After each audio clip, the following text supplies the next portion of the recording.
그러면 이제 좀 살짝 이제 조금씩 아픈 질문들을 선생님 한번 드려볼게요. 예. 선생님이 대답하기 좀 곤란하실 수 있는 질문들을. 괜찮습니다. 선생님이 이제 도박을 끊고 열심히 살아야겠다라는 그 4개월에 로또를 사셨다는 건 어떠세요? 그때 로또를 사신 거는 이건 도박이 아니야라고 생각하셨나요? 저희 단도박 모임에서 그 불확실한 결과에 내기를 거는 걸 도박이라고 정의하지 않습니까? 네네. 그 정의에 의하면 도박이 맞습니다.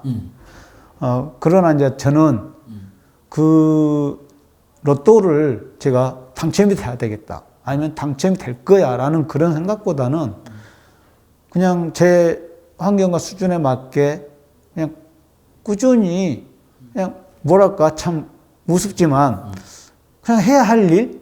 이런 식의 사고를 가지고 매주 그냥 생각 없이 저는 로또를 매주 샀어요. 그러니까 생각 없이란 말은 뭐냐면 이 로또를 사고 당첨이 돼야 되는데 안 되면 어떻게 하지?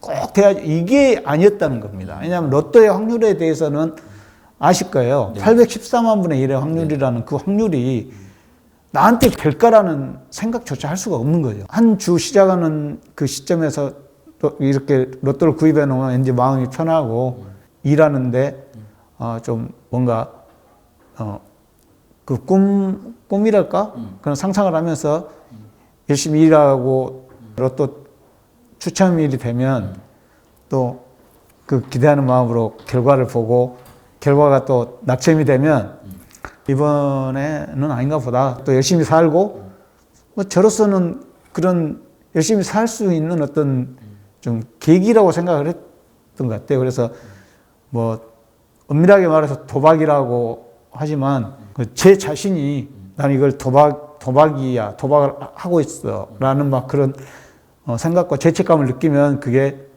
도박이 확실하겠지만 그런 부분에서는 저는 로또를 사는 걸 도박이라고 생각하지는 않았던 것 같습니다. 그러니까 그렇게 로또를 사시면서도 그러니까 물론 정의상 도박인 건 확실히 그렇죠. 맞지만 그때는 내가 이게 도박을 한다는 자각이나 아니면 그런 생각으로 로또를 산 건 아니었다. 네. 그 말씀이시죠. 네. 조금씩 계속 어려운 질문들 하겠습니다, 선생님.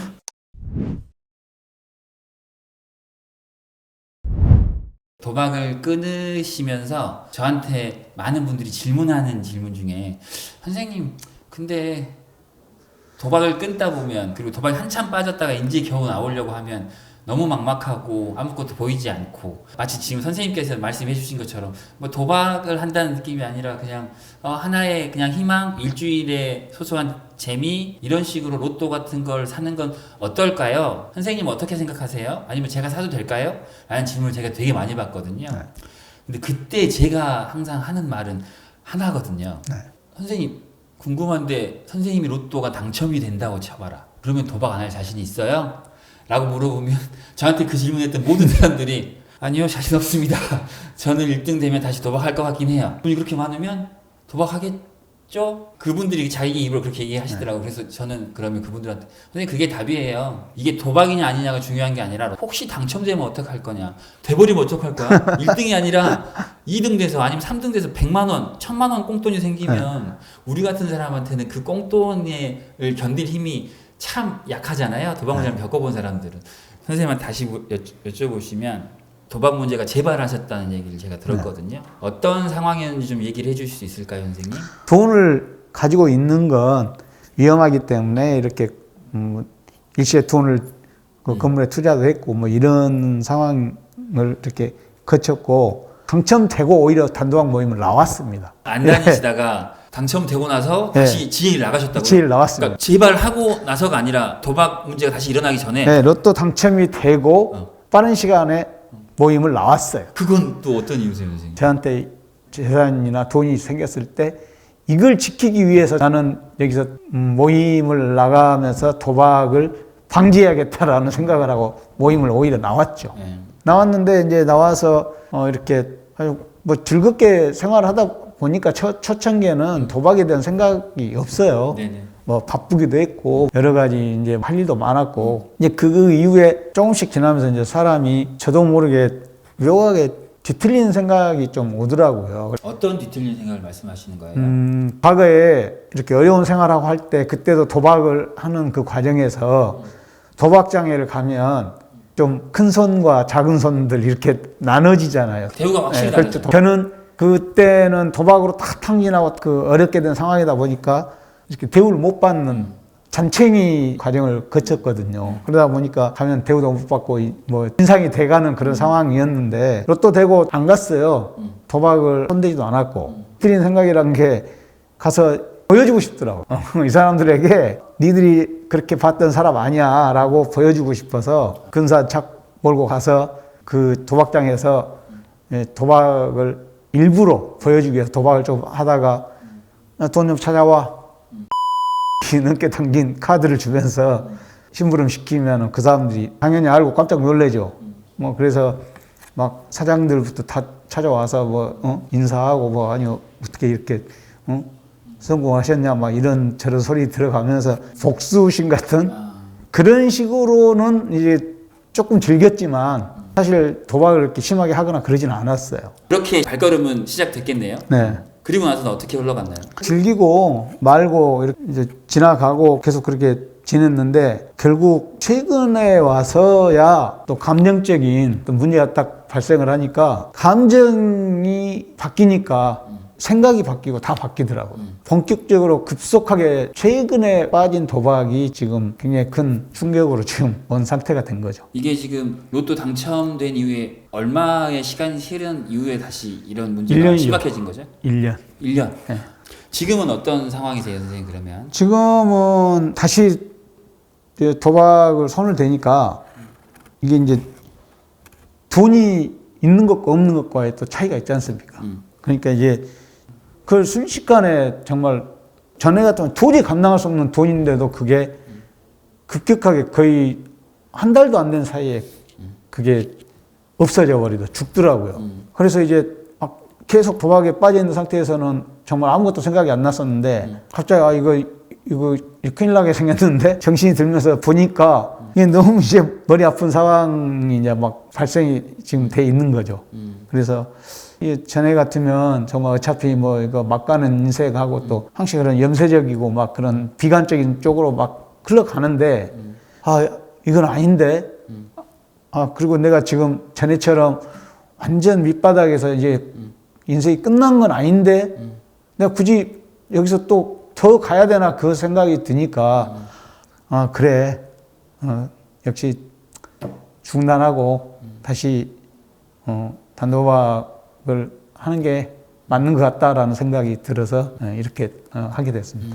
궁금해요. 그러니까 저희가 사실은 선생님 도박을 하는 데는 여러 이유들이 있지만 저희가 다 시작은 호기심과 아니면 재미, 그렇죠. 아 너무 재미있다. 근데 일상의 무료함을 달려주는 이것뿐이야로 시작하지만 결국 저희들은 마지막에 도박을 하는 경우는 도박 때문에 일어난 많은 도박빚이든 금전적인 압박감 이런 것을 결국 해결하는 방법으로서 도박을 선택하고 거기에 이제 아예 몰입하게 되고 더 이상 빠져나올 수 없는 상황에 들어가잖아요. 근데 선생님한테는 결국 로또라는 당첨이라는 일로 해서 이제 금전적 압박감이나 이런 것들은 전혀 없으셨을 건데 그럼에도 불구하고 이렇게 다시 도박의 충동이 들던가요? 거기에 대한 답은 도박 중독자이기 때문에 그렇습니다.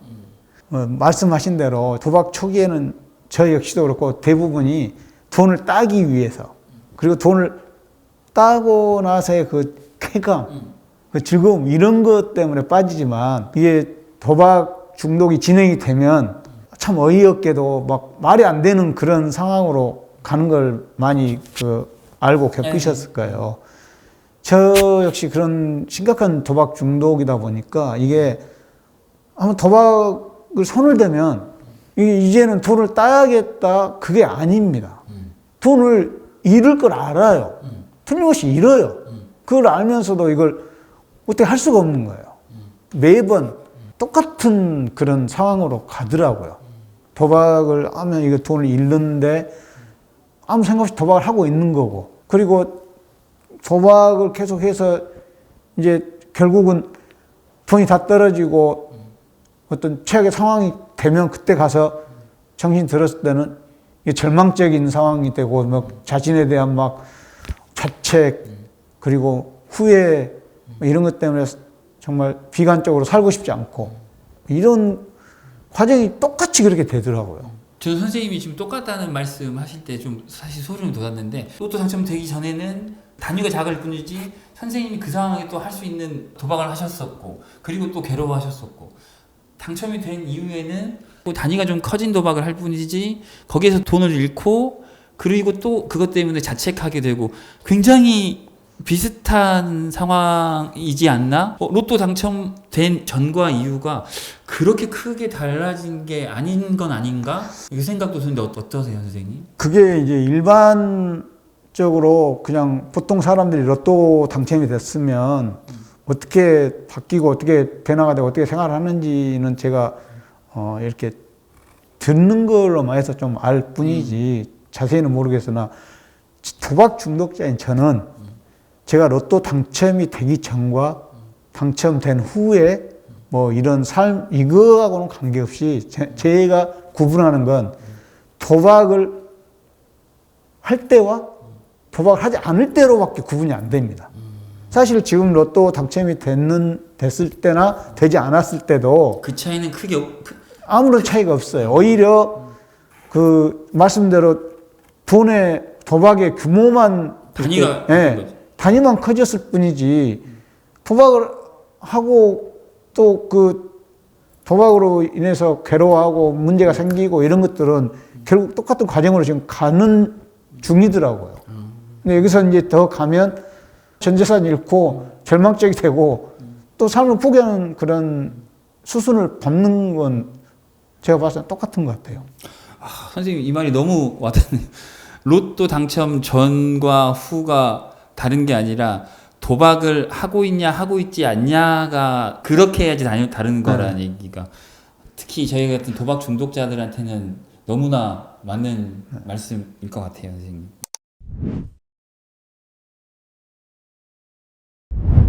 아까 했던 얘기랑 이제 조금 이어지는 건데 그러니까 이건 없으셨는지가 궁금해요. 내 일상 안에서 있는 보통의 일로는 더 이상 로또 당첨 이후에 자극이 되지 않으니 그래서 나를 다시 자극할 수 있는 건 도박뿐인가? 라는 이 생각은 또 안 드셨는지가 궁금해요. 그건 아닙니다. 그건 아니에요? 네.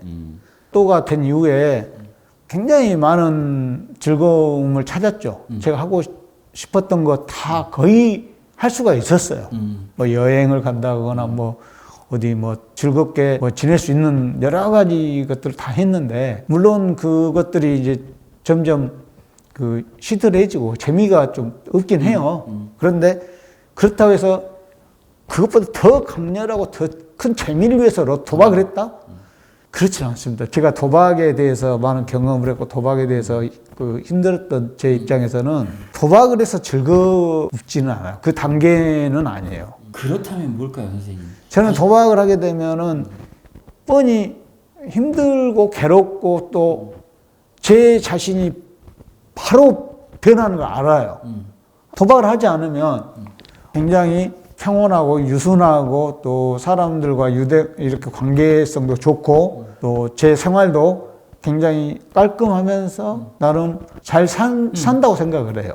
근데 도박을 하는 순간에부터 아무리 안 그러려고 하고 노력을 하고 제가 뭐 여유가 있고 돈이 많고 그래도 그건 아무런 필요가 없이 분노가 치밀어오고 화가 나기 시작하고 난폭해지고 망가뜨리고 뭐 때려 부순다거나 뭐 이런 과정이 순식간에 와버리고 그러기 때문에 도박을 해서 즐겁거나 아니면 이걸로 해서 짜릿하고 쾌감을 느끼겠다 그런 생각은 없어요.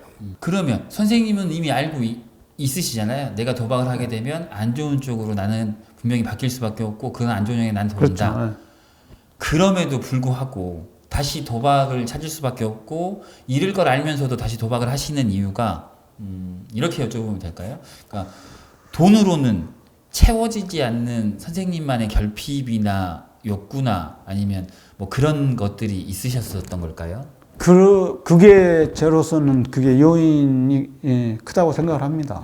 그러니까 돈을 가지고 뭐 많은 걸 할 수는 있지만 할 수 없는 것들 뭐 우리가 흔히 말하는 그런 소설적인 이야기가 아니더라도 그런 게 있습니다. 저로서는 가정의 결핍이라거나 아니면 뭐 이렇게 깨진 가족. 깨진 가족 때문에 뭐 이런 즐거움을 함께 할 수가 없지 않습니까? 그런데 타인이 저와 함께 계속 그걸 공유하면서 같이 즐겁게 지낼 수는 없는 것이고 그 일시적이고 그 순간뿐이고 그러다 보니까 이게 채워지지 않죠 자꾸. 그리고 이제 막 이런 즐거움을 공유하고 함께 했으면 좋겠는데 그런 데서 오는 그런 감정적인 거 거기에다가 이제 평온함이 깨질 정도였던 감정적인 그런 변화가 오면 그때 이제 아무 생각 없이 그쪽으로 그냥 이렇게 가게 되더라고요. 그래서 그냥 저도 모르게 그냥 저도 모르게라면 저 웃기는데 알면서 그냥 그걸 선택이 되고 그걸 하고 있는 동안에는 사실은 도박을 하고 있으면 그 도박을 하고 있는 그 상황에 계속 몰입을 하고 거기에 열중을 하기 때문인지는 모르겠지만 그 밖의 것은 전혀 아무런 생각이 나지 않아요. 그러니까 그런 거에서 벗어나서 도박에 계속 그렇게 매몰돼 버리는 것 같아요. 돈으로 채워질 수 없는 결핍들이 선생님이 로또가 당첨됐다고 해서 갑자기 그런 것들까지 한 번에 다 채워지고 그렇죠. 예, 그게 채워지지 그게 않아요. 않으니까 네. 결국 근본적인 문제가 해결되지 않는 상태에서 돈이 많아졌다고 해서 그 문제가 해결되지도 않고 따뜻한 가족이든 아니면 그걸 함께 나눌 수 있는 친구든 그 관계 안에서 풀어질 수 있는 그런 결핍들이 그건 돈으로 만들 수가 없는 거거든요. 그게 해소되지 않는 상태에서 돈이 많아지는 건 사실은 그렇다면 훨씬 더 위험한 일일 수도 있겠네요, 선생님. 도박에 만약에 빠져 있다거나 도박을 하게 된다거나 그러면 굉장히 위험하죠. 그러니까 로또 당첨이 행운일까요? 불행일까요? 또 한 번의 시험일까요? 저 지금 선생님하고 얘기 나누는 거, 이게 과연 행운이라고 불러도 될 일일까? 저희들한테는, 선생님한테, 그리고 저한테도, 그리고 우리 도박문제를 겪었던 분들한테, 이게 진짜 행운일까? 이 생각들이 다시 듭니다. 행운을 지키고 잘 살고 있는 사람들도 있겠죠. 근데 이렇게 감당하지 못할 이런 행운이 오면 말 그대로 감당하지 못하면 그건 더 큰 불행이 될 수도 있다고 생각합니다.